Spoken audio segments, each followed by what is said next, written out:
I have, for example, for the Olympiads that I've played, every single one, starting from, well, back in 2008, to itna tha hi nahi, but I would say over the last few years, since social media took off, I would delete the apps before I would go.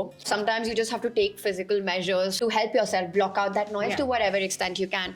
But I also think that there's so much positive in it. Yes, there are these voices and there are people who on social media are quick to raise you to the top when you have a great moment, but also equally hard on you and equally quick to pull you down. Even as a commentator, it's not an easy space to be in. The internet is brutal. You would know to and I think it's maybe even more brutal towards women. It is, actually. In a lot of different contexts, not just in my industry, I would say everywhere. It's a tough space. And again, it's easy to say have a thick skin. But maybe that's what you have to work towards, you know. You have to listen to the positive voices. You have to listen to the people who are supporting you. And you will realize that there will always be more of that. If you're doing good, there will always be people more in numbers who will show that love and that support, even when things don't go your way. Rather than those few people who will perhaps try to pull you down. Again, it's such a journey, and maybe it also makes you stronger to go through that somewhere. It does affect, I think it's affected some of the strongest minds in the world as well.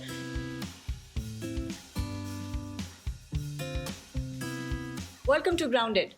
My guest today is one of the most recognizable faces in Indian chess. She was a part of the historic gold medal winning contingent at the 2024 Chess Olympiad. Apart from her achievements on the board, she's also a commentator, a presenter, and one of the key voices in bringing chess stories to the audience. Joining me today is International Master and Women Grandmaster Tania Sachdev. Tania, thank you so much for joining us. You've been everywhere. I've been looking at so much of your content, and it's honestly so refreshing to see, such a vibrant personality on there, and someone who represents Indian chess as well. But I want to go back, and I want to ask you, where did the love for chess start? Thank you so much for that lovely introduction. Where did the love for my game start? I think if you ask any athlete, it goes back to their childhood. It started not as something that was meant to be such a big part of my life, but as a hobby. We were gifted, my brother was actually gifted a chessboard.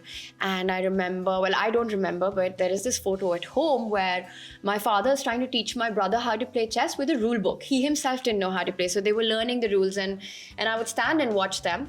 And I wanted to join in. So I was like, it looked like an interesting game. I had never seen anything like that. And as a 6-year-old, I said that I want to learn this as well. I learned the rules, and then legend has it at home that within 5 to 6 days, I was able to win against everyone at home. I would end up walking around with a chessboard. जब भी पापा घर आते थे काम के बाद, मैं बोलती थी, before he would step in, I want to have a game of chess. Any guest who would come in was not allowed to enter the house until they would play chess with me. So I think I somewhere just sort of, in some ways, fell in love with the game before I even knew that before I even realized it. My parents saw that. It comes down to so much about, the environment and the support system. My parents saw that there's something interesting happening here. At that time, Delhi mein koi sport culture, chess bilkul bhi nahi tha. And luckily, they got to know a gentleman who used to teach chess at a very basic level. So it started along with my art class, along with my dance class, along with my painting class and singing class, chess classes started. You did everything. I did everything because I had older siblings who had to study. So to keep me away from them, my parents had all these activity classes, and chess became one of them. Fun. It went on to become, well, a huge part of my life, but that's how it started. Was there an epiphany ki I want to do this for the rest of my life? It's really interesting you ask that, because like I said, I think when you're young, when you take up a sport, it's more the people around you who have to recognize, recognize this slightly, different affinity to the game, or some sort of spark that a child shows. And I was very young at the time, but if you ask me what was that moment when I decided that this is where my heart is, this is what I want to do, it was when I won the Asian Women Championship. It was, I sort of had to make a decision at that time. it was around right after college or probably my last year, where it was that do I want to continue playing continue playing chess, or do I want to do something else, study further, maybe go out to study.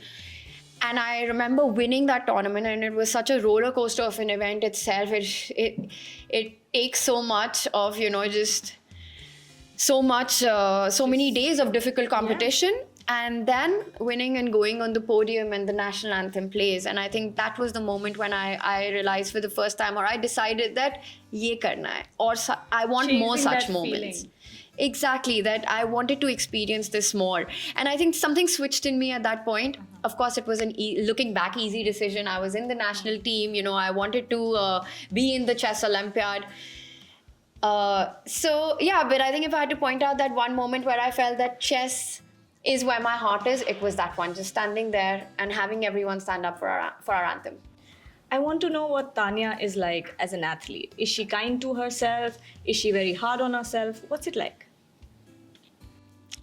Yeah, it's a really good question. I think what I'm like as an athlete, probably my trainers, my coaches, my parents, my support system around me might be able to answer that as better than I would be.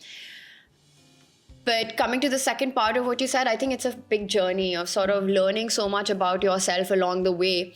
And earlier, when I look back at a much younger version of myself, I think I was very hard on myself, especially in the difficult, challenging games, where it becomes incredibly hard to sleep at night if you've had a bad result, where you're working so much, you're giving in everything that you've got, but yet you feel you can do more and more, or is something lacking. And then, sports is a long journey, and it's a difficult one. Winning, losing is of course, I don't want to call it a small part, but it's just sort of an outward part of it. Yeah. I think the training, the number of years it takes to actually... It's a journey. It really is, it's the ability to keep going at it, to persevere because you believe in this thing that you love doing. And there are constantly moments of, you will have moments of doubt, you will have challenges, you will face difficulties. It's not a smooth journey at all. So in those times, you question so many things. So I think looking back, I went through not only the journey on the chessboard, but as a person as well. Now I would say, now it's so much about realizing how the sport has shaped me. And I'm so grateful for that. Sports, chess for me has taught me so much. In so many ways, and I think I translate that into everything I do, try to bring those skills in everything that I do. There's a long way to go, but I do feel like if I could go back in time and just sort of hug that girl, that little version of me, and tell her through those tough moments that, it's all going to work out and it's all going to be fine, I would love to do that. But the journey continues. How I am as an athlete, I think I have my ups and downs. It affects me a lot, even though now I've shifted so much towards broadcast.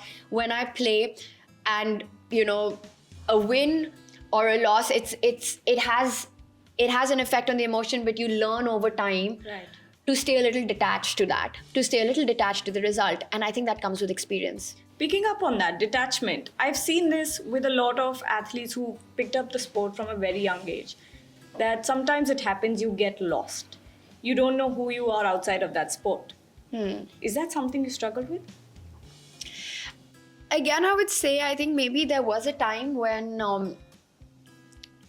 But I don't really think so, I feel like, these things which we talk about, giving up on childhood to become an athlete, or not finding the time to maybe hang out as much with family, friends, missing out on occasions, missing out on birthdays, or not being at home for big festivals.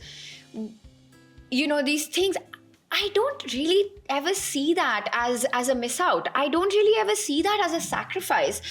I feel that sports is so beautiful, and I don't see it as a job. It's something that I love doing. It's not only my career, it's also my favorite hobby. It's my favorite thing to do. And again, I have this sort of, it's easy to say now in retrospect, but even looking back, I never felt that. I never felt that, am I sort of missing out on being this other person whose identity is away from her sport? No, I'm very proud that my identity is so associated with something that I love. And I think I'm very grateful to be that I've been able to make a career with Yeah. my passion.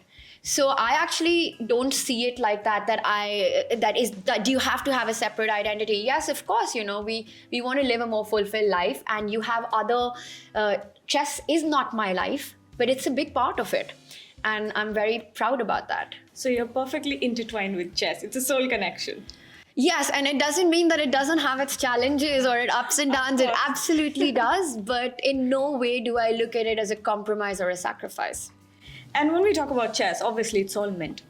How do you prepare for it? Are you someone who struggles with nerves, anxiousness? What's it like?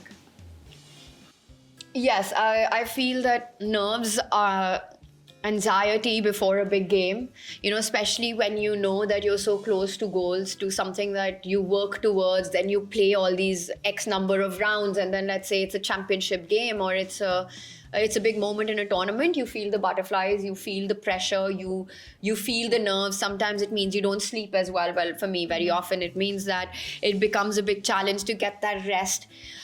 Again, these are things that you learn to cope with and become better at time. I do believe that pressure is a privilege. If you have people who have expectations from you, if you feel the pressure of performance, somewhere perhaps you're doing something right, that a certain level of display of performance is expected. You have to try your best and do your best to use that in as positive a way as possible. I do think having some amount of nerves and having some amount of this feeling, this uneasiness before a game is actually good, because it gets your system going. It actually in some ways puts you into focus. Adrenaline. Exactly, the adrenaline going, right? If you're too relaxed, if you're too calm, I don't know how, I feel it works for me to feel a bit of nerves, but you have to make sure that in those critical moments during a game, when let's say you have little time and these are those decisive moments, you can keep yourself as present as possible, just focus on the job at hand. I'm still learning to get better at it. I don't have the ultimate answer. Again, everyone has their own way of dealing with these things. I think with experience, you learn, you look back, you try to understand. It could be certain techniques that we do, it could be that you worked on your breath, you've done your breath work. I remember before the Chennai Olympiad, for example, there was a lot of pressure on us because India was hosting the Olympiad for the first time in 22, right? And everyone wanted Team India, of course, home ground team and home favorites to do well. And we had never been on the podium. The Indian women team had never been on the podium before that. And there was, again, a lot of noise around us. And there's, for example, this very simple technique of just getting yourself back there. I don't know what's the technical term for it, but it's like this 5, 4, 3, 2, 1 where you get all your senses. See, it's not only for sports, it's for everything. Absolutely. So I think it's 5 things you see, 4 things you hear, 3 things you smell. Yeah. So around these things, and you basically get all your sensory aspects of you Brings you back in into the present, moment. in the moment. Yeah.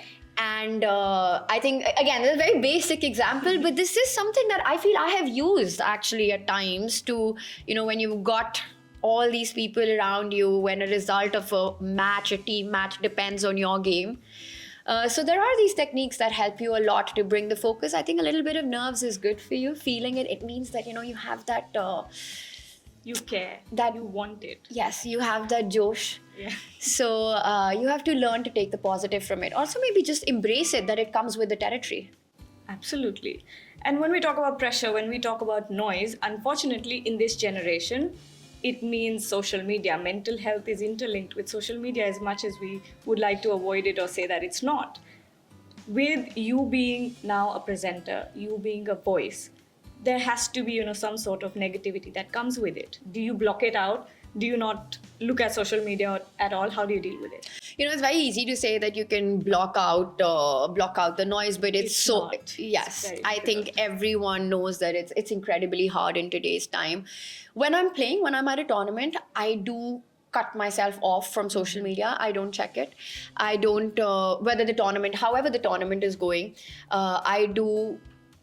I have, for example, for the Olympiads that I've played, every single one, starting from, back in 2008, to itna tha hi nahi, but I would say over the last few years, since social media took off, I would delete the apps before I would go.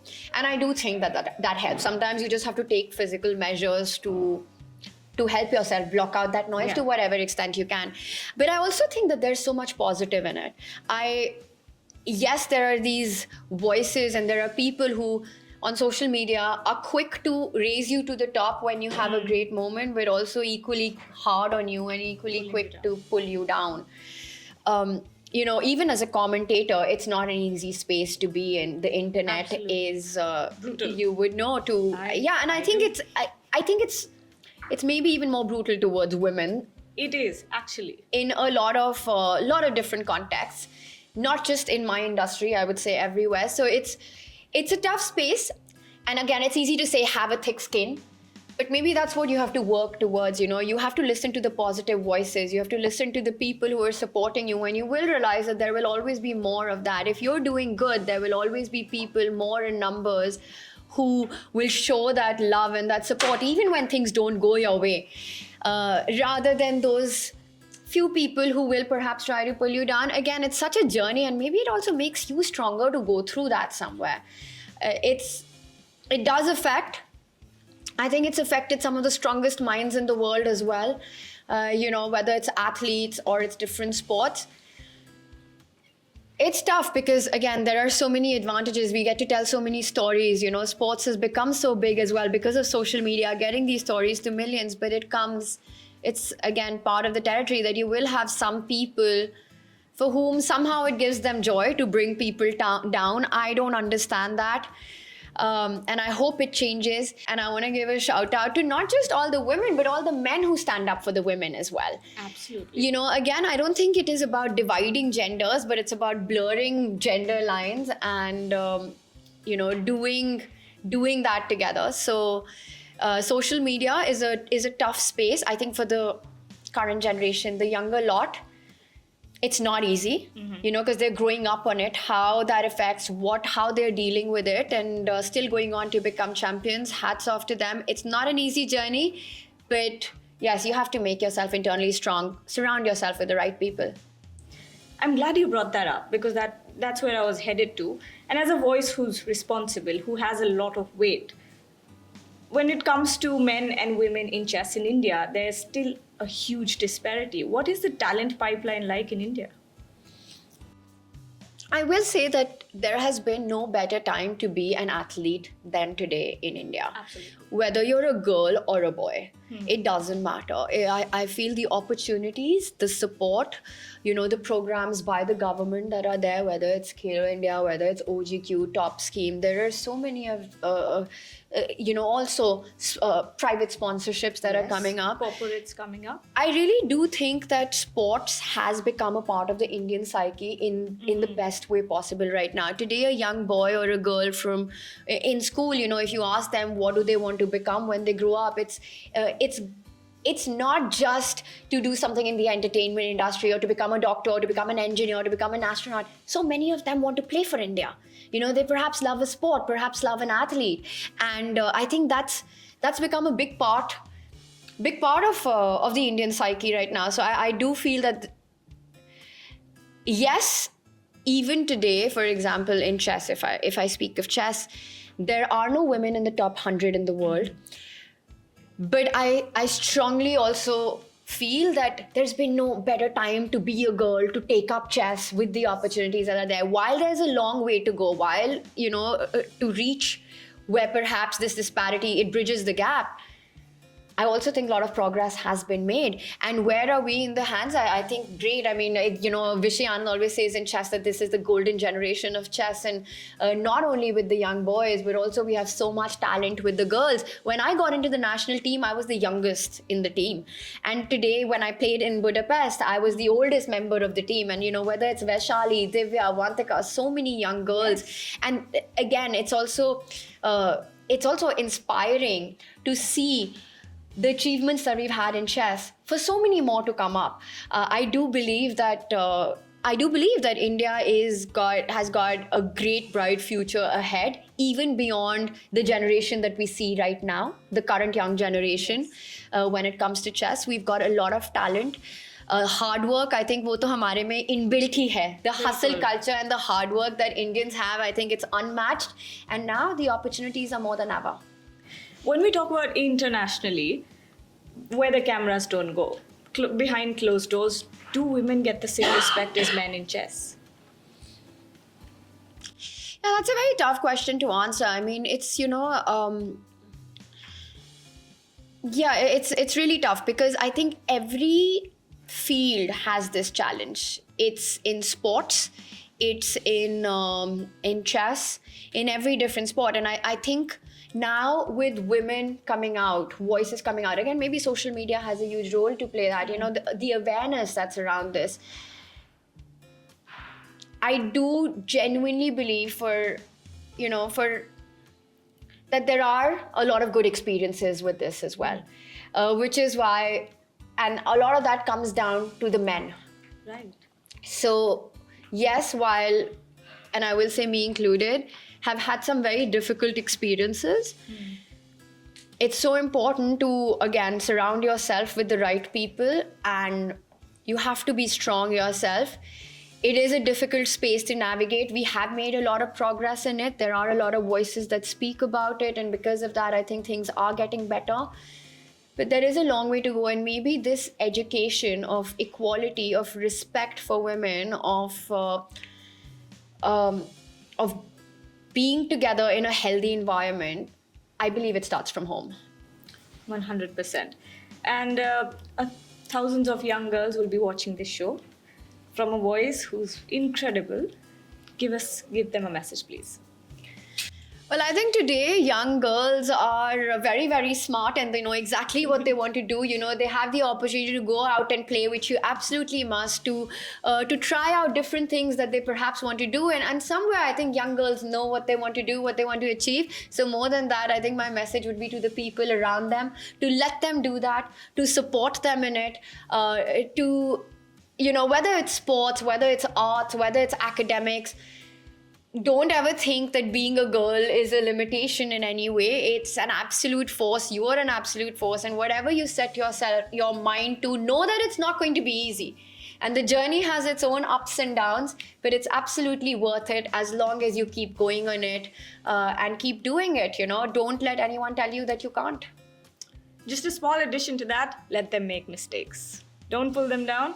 And I think we'll make a lot more Tania Sachdevs if as positively as you talk about it, I'm seeing a bright future for chess in India, and especially for the young girls out there. Thank you so much, Tania, for speaking to us. It was wonderful. Thank you so much.